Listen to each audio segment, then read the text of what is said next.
चलिए फ्रेंड ध्यान दीजिए, टाइप ऑफ बॉडी यानी कि मुकुलन के प्रकार। चलिए देखिए,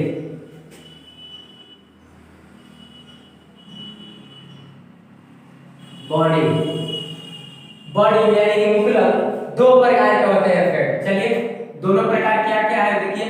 पहला होता है बहिर्जात मुकुलन। क्या होता है? बहिर्जात मुकुलन। और दूसरा होता है अंतर्जात मुकुलन। ठीक है, देखिए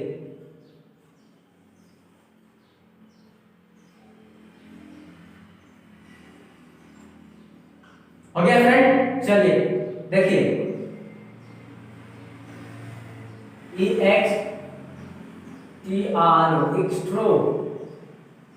एक्सट्रोजेनेसिस, ठीक है, बॉडी। और इधर देखिए इंडोजेनेसिस, ठीक है फ्रेंड, इंडोजेनेसिस देखिए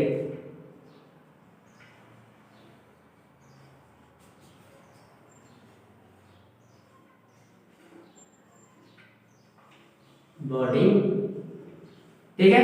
दोनों में देखिए, इसका हिंदी होता है अंतर्जात मुकुलन, ठीक है फ्रेंड। इसका हिंदी होता है बहिर्जात मुकुलन, ठीक है। देखिए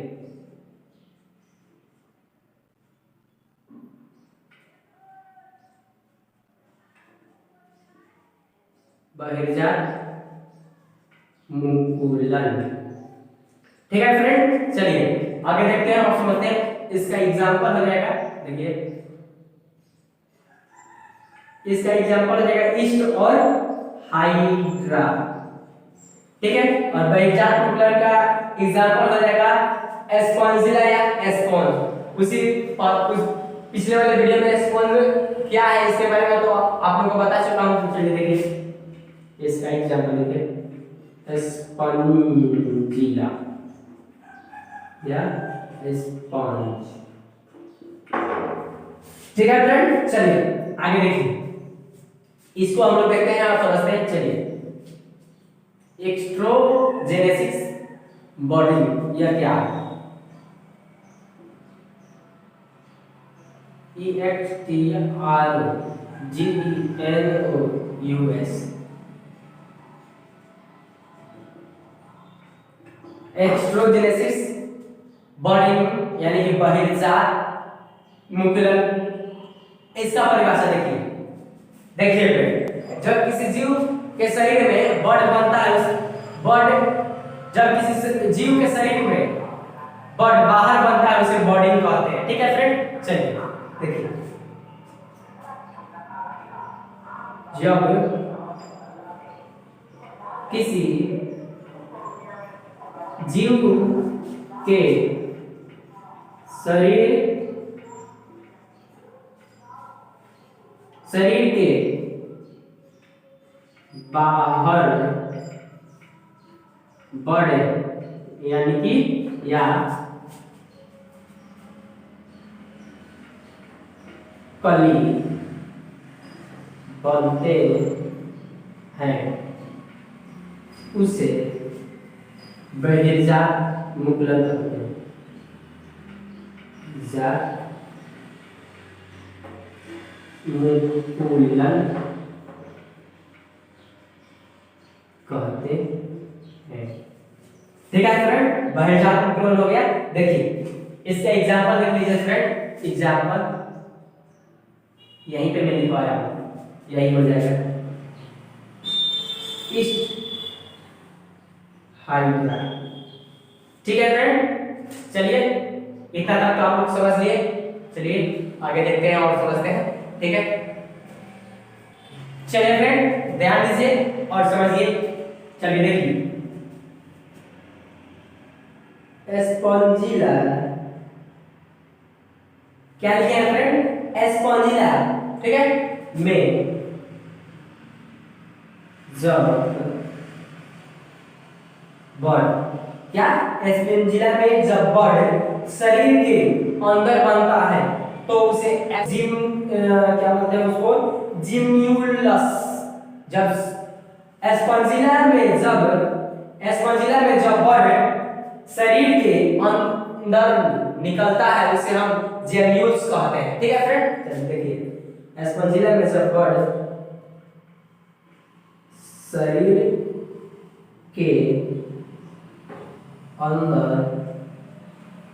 निकलता है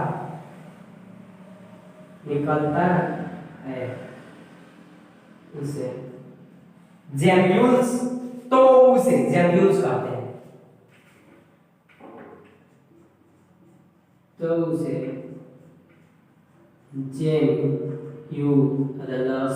जेम्यूल्स कहते हैं। ठीक है फ्रेंड, स्पॉन्जिला में जब ब्लड शरीर के अंदर निकलता है तो उसे जेम्यूल्स कहते हैं। ठीक है, इतना तक तो आप लोग समझ लिए। चलिए आगे बढ़ते हैं और समझते हैं। ठीक है,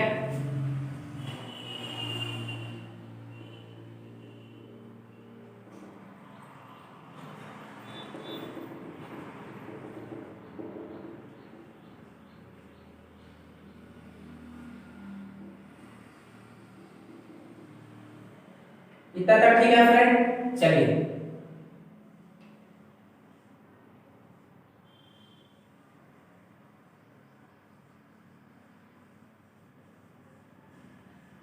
इस तरह का संरचना होता है। ठीक है,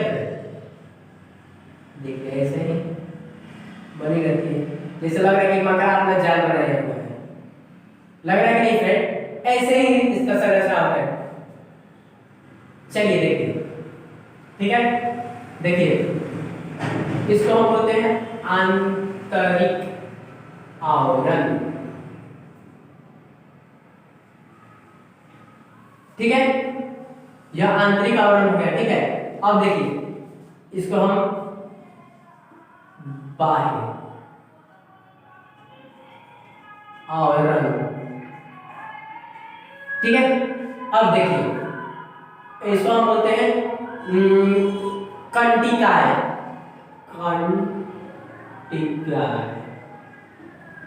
ठीक है फ्रेंड, ऐसे ऐसे संरचना इसमें से निकला होता है।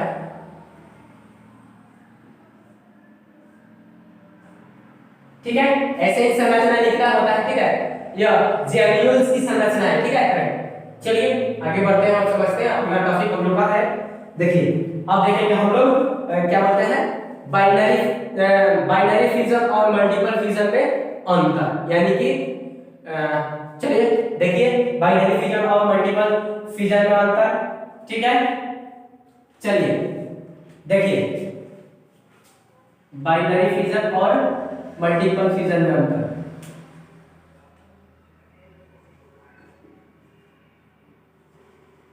बाइनरी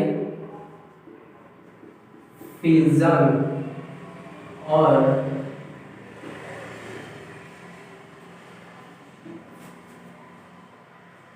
मल्टीपल फिजन में अंतर। ठीक है फ्रेंड, चलिए बाइनरी फिजन और मल्टीपल फिजन में अंतर हम देखते हैं और समझते हैं। बहुत ही मजा आएगा आप लोग को यह टॉपिक पढ़ने में और समझने में भी। चलिए दो भाग में बांट देते हैं इसको। ठीक है, बाइनरी फिजन। ठीक है फ्रेंड, चलिए यह है मल्टीपल फिजन।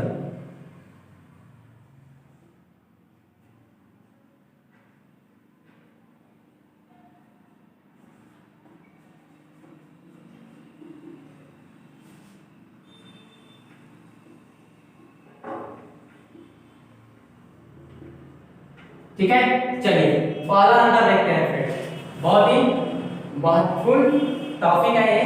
चलिए देखिए पहला अंतर देखिए इसका, इस विभाजन में दो पुत्री कोशिकाएं बनती है और मल्टीपल में इस विभाजन में एक से अनेक पुत्रियां बनती है। ठीक है, पुत्र इसमें नहीं होता है क्योंकि यह फीमेल पार्ट होता है। ठीक है, इसीलिए इसमें पुत्रियां बनती है। ठीक है, देखिए इसमें विभाजन में दो पुत्री कोशिकाएं बनती है, कोशिकाएं बनती है। ठीक है फ्रेंड, चलिए देखिए, इस विभाजन में अनेक पुत्री कोशिकाएं बनती है। ठीक है फ्रेंड, अब देखिए बाइनरी फिजन में दूसरा अंतर देखिए, इस विभाजन में केंद्रक एक बार विभाजित होता है। ठीक है, देखिए इस विभाजन में केंद्रक एक बार विभाजित होता है। ठीक है फ्रेंड, और देखिए इसमें केंद्र बार बार विभाजित रहता है, मल्टीपल फिजन। इसमें केंद्रक बार बार विभाजित होता है। ठीक है फ्रेंड, चलिए तीसरा इसका अंतर देखिए, बाइनरी फिजन का तीसरा अंतर देखिए, इसमें व्यर्थ पदार्थ नहीं बनता है, इसमें व्यर्थ पदार्थ नहीं बनता है। ठीक है फ्रेंड, और इसमें व्यर्थ पदार्थ बनता है। ठीक है, देखिए इसमें व्यर्थ पदार्थ नहीं बनता है। ठीक है, और इसमें देखिए इसमें व्यर्थ पदार्थ बनता है। ठीक है फ्रेंड, चलिए चौथा इसका अंतर देखिए बाइनरी फिजन का। ठीक है, देखिए इसमें यह विभाजन अनुकूल परिस्थिति में नहीं बनता है। क्या? यह विभाजन अनुकूल परिस्थिति में नहीं बनता है। ठीक है, और इससे बनता है। चलिए देखिए, यह विभाजन अनुकूल प्रतिकूल परिस्थिति में नहीं बनता है।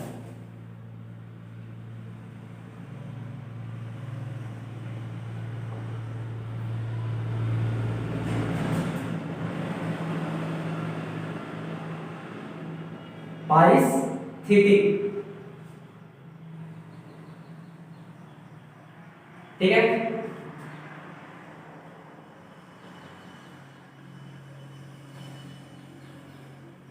बनता है। इसमें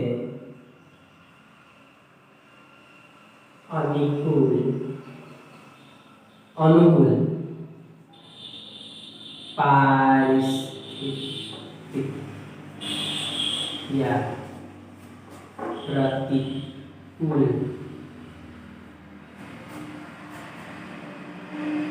में बनता है। ठीक है फ्रेंड, चलिए इतना तक तो देख लिए। चलिए उम्मीद करते हैं कि आप लोग को इतना समझ में आ चुका होगा। चलिए आगे बढ़ते हैं और समझते हैं। चलिए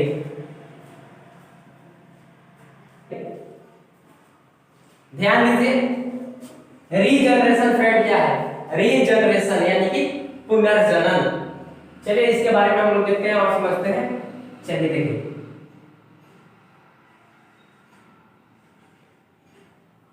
री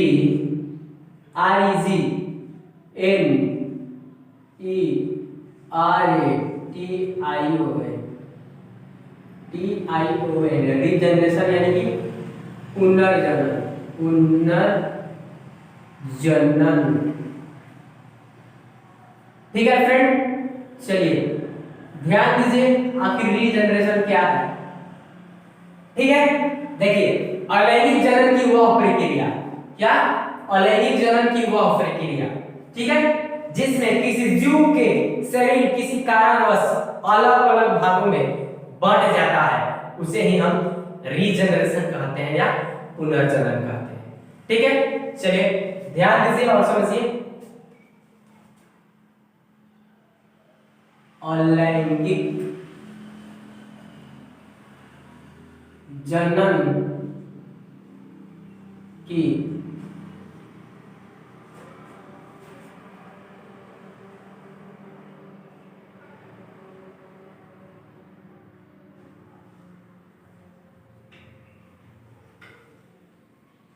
देखिए फ्रेंड, ध्यान दीजिए और समझिए। अलैंगिक जनन की वह प्रक्रिया है जिसमें किसी जीव का शरीर किसी कारणवश अलग अलग भागों में बांट जाता है और उस जीव का शरीर कुछ समय के बाद उसका खोया हुआ भाग प्राप्त कर लेता है, जिसे हम रीजनरेशन या पुनर्जनन कहते हैं। ठीक है, चलिए लिख दे रहा हूं, देखिए अलैंगिक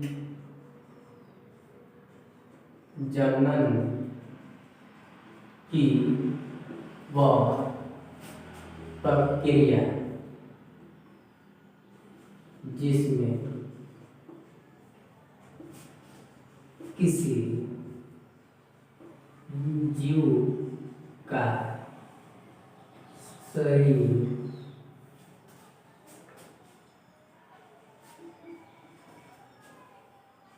किसी, ठीक है, कारणवश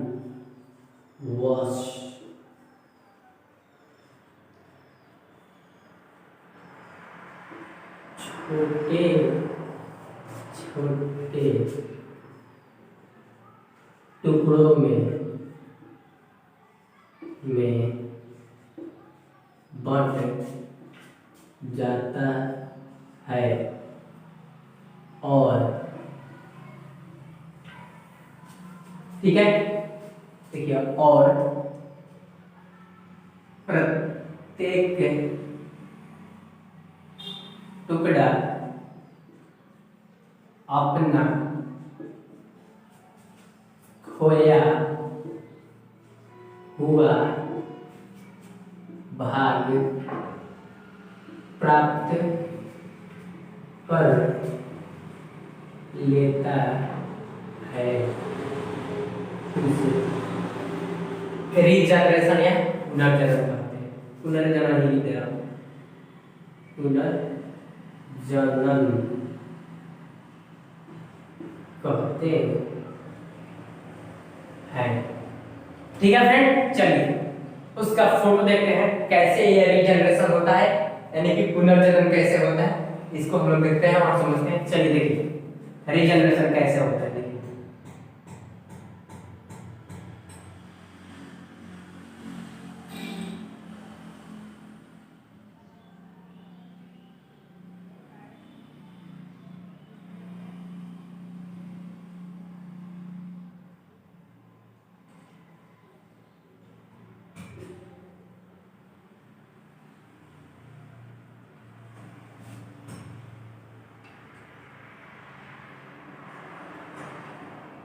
ऐसे पाला फोटो होता है। ठीक है, यह भी एक ही है, किसी और भागों में नहीं बटा हुआ है। ठीक है, अब देखिए बटेगा, अब देखिए ना कैसे बट रहा है। एक भाग हो गया, दूसरा भाग देखिए,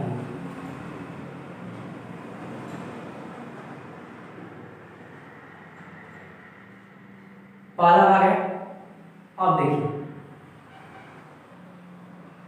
दूसरा भाग, यह दूसरा भाग हो गया फ्रेंड।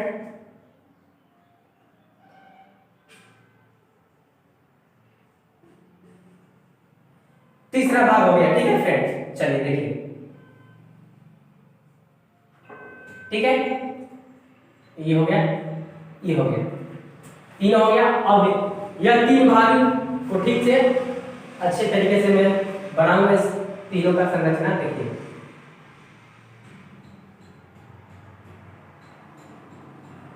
ऐसे ही होता है।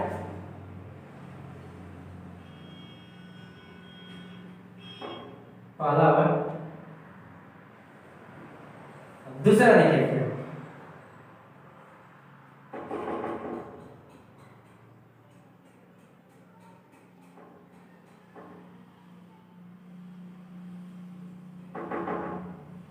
ठीक है फ्रेंड, चलिए देखिए, ठीक है, दूसरा हो गया। तीसरा देखिए फ्रेंड, तीसरा फोटो देखिए,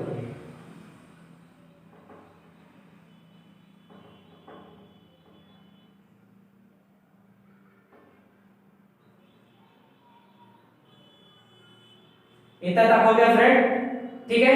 अब देखिए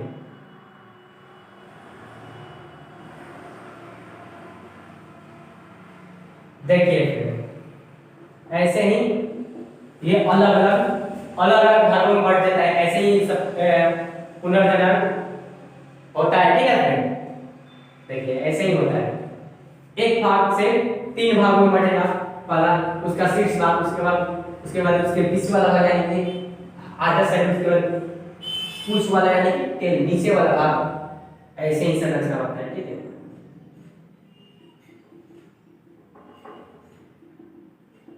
देखिए ऐसे ही होता है, ठीक है। चलिए आगे बढ़ते हैं और समझते हैं फ्रेंड, यानी कि बीजाणुजनन, SPORULATION, एस्पोरुलेशन मतलब बीजाणुजनन। देखिए बीजाणुजनन, ठीक है। देखिए एस्पोरुलेशन का मतलब क्या होता है, ठीक है। देखिए SPOR, स्पोर मतलब बीजाणु, लोशन मतलब देखिए एस्पोरो, एस्पोरो मतलब बीजाणु, फॉर्मेशन मतलब होता है निर्माण, FORMATION, फॉर्मेशन मतलब होता है निर्माण, ठीक है फ्रेंड, ध्यान दीजिए। देखिए वैसा बीजाणु, वैसा स्पोरुलेशन यानी कि वैसा बीजाणु,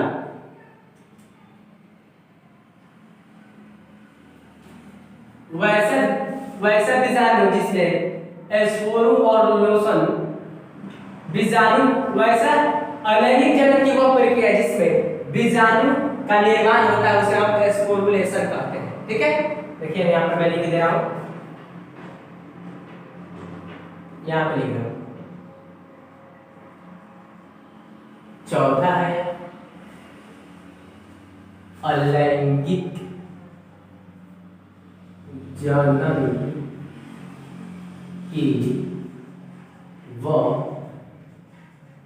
प्रक्रिया जिसमें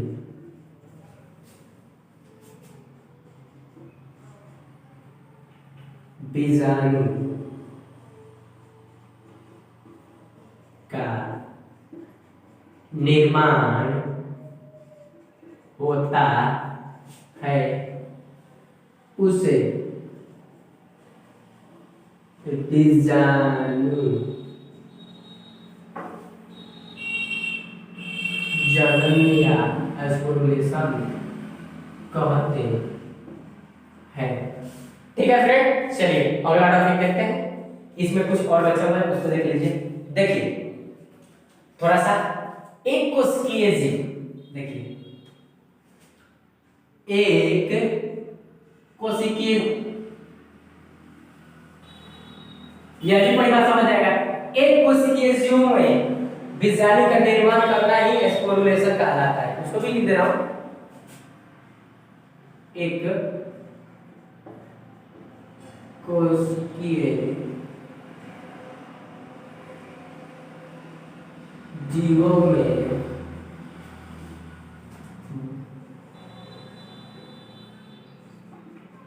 बीजाणु का बनना बीजाणु जनन, ठीक है, कहलाता है। ठीक है, चलिए आगे बढ़ते हैं और समझते हैं। चलिए देखिए, एक और संरचना है, उसको हम देख लेते हैं। यहाँ कितना बार मैंने नहीं बनेगा फ्रेंड, इतना तक तो उम्मीद करते हैं कि समझ चुके होंगे। चलिए आगे बढ़ते हैं, फिर क्लीन करके आपको समझाएंगे। चलिए, ठीक है,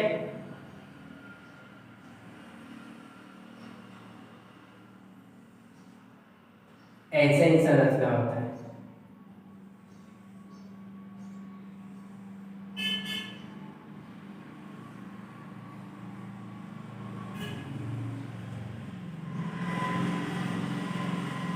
ठीक है, देखो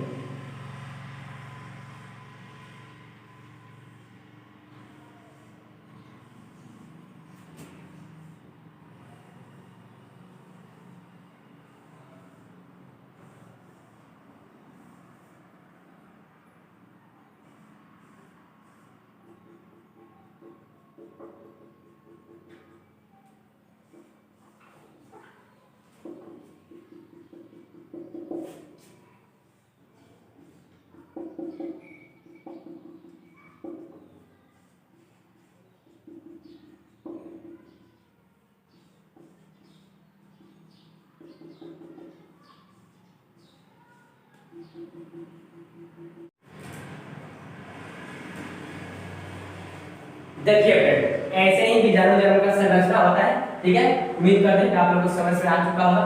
चलिए मैं इधर कुछ परिभाषा लिख रहा हूँ। ठीक है, चलिए देखिए और समझिए। देखिए, बीजाणु जनन की वह प्रक्रिया, बीजाणु जनन की वह प्रक्रिया जिसमें मोनेरा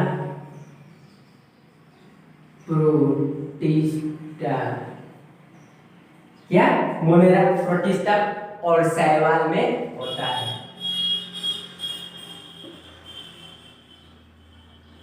में होता है, इस सब में बीजाणु जनन की प्रक्रिया होता है। ठीक है, आगे देखिए, थोड़ा सा और टॉपिक है इसमें। बीजाणु सूक्ष्म कणिके। देखिए इधर, देखिए बीजाणु के सूक्ष्म कण होते हैं, इसके ऊपर एक आवरण होता है। देखिए, बीजाणु के सूक्ष्म कण होते हैं, इसके ऊपर एक आवरण होता है। क्या होता है फ्रेंड? आवरण होता है, तथा जो वायु के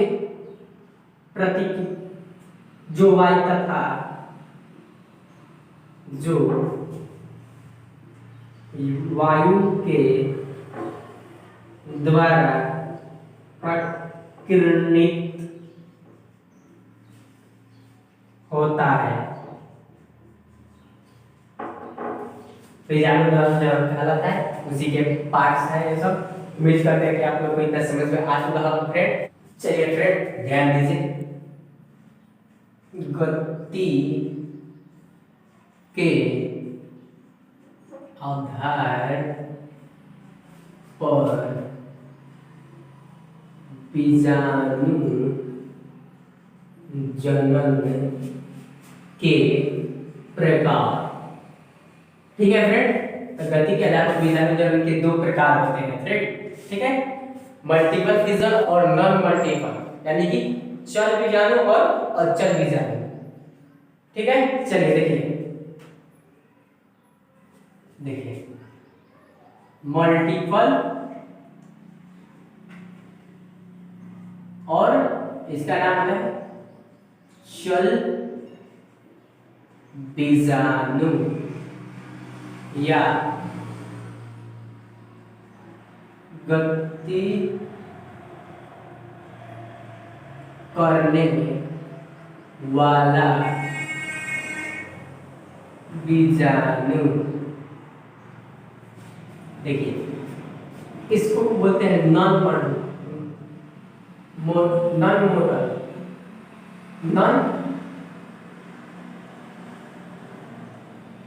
नॉन मोटिव, ऐसे बोलते हैं मोटिव, यानी कि अचल बीजाणु। चलिए फिर ध्यान दीजिए, अचल बीजाणु, ठीक है, या गति नहीं करने वाला बीजाणु। ठीक है फ्रेंड, चलिए आगे बढ़ते हैं। और चल बीजाणु को जूस्पोर कहा जाता है। क्या कहा जाता है? जूस्पोर। देखिए चल बीजाणु को जूस्पोर कहा जाता है।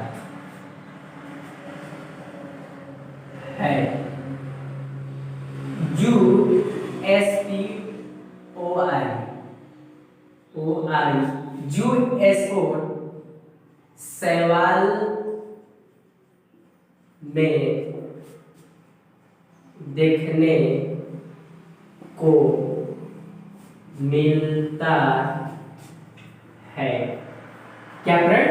जूस्पोर शैवाल में दिखने को मिलता है। ठीक है, देखिए इसमें फ्लैजिया उपस्थित होता है, इसमें फ्लैजिला